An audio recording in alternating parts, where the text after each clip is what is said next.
سلام علیکم برادرها. این برق ببینید در شهر دوشنبه.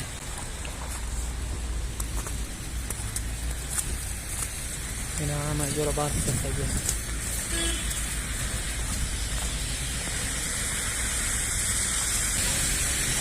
چه برق فرگاه بیاد. این همه جور برق بسازه. قریب 3 روز میشود که برق فرگاه شد.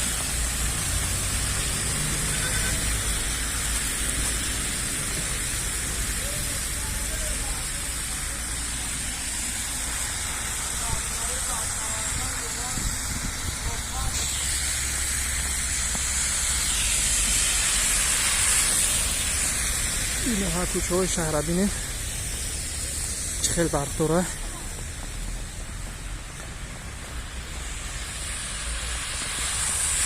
برق 20 سانتی متر بسیار زده بیاد. با دوخ متر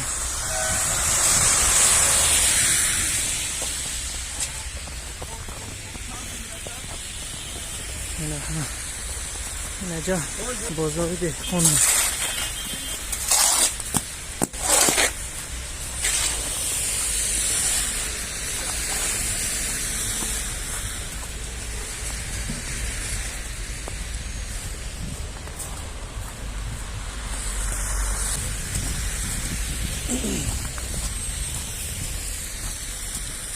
همه جا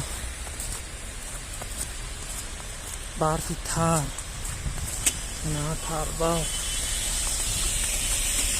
برای همه جا تر میشه. نه مصنوی در بالا آدم ها نه با نوعی پسکشته چخیل میشه.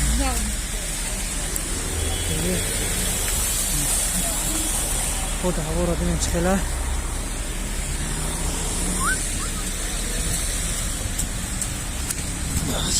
یا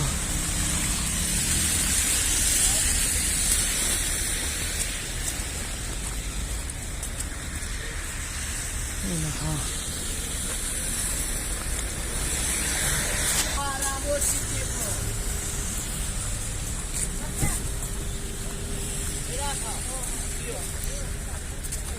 این بازار دهقان.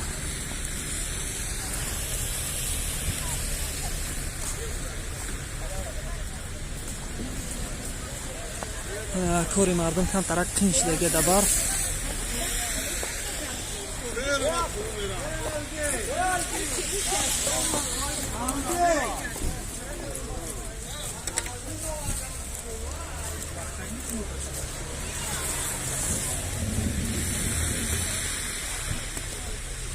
یکم بار بسیط من خیلی بس نباری دبار.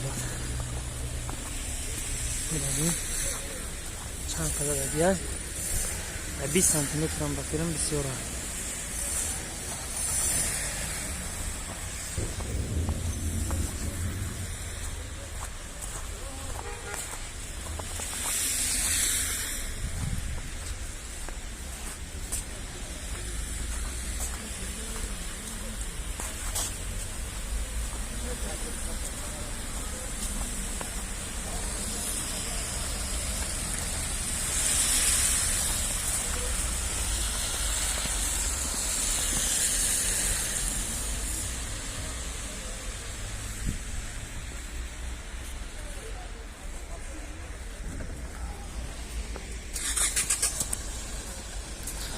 خب همه هم بخدو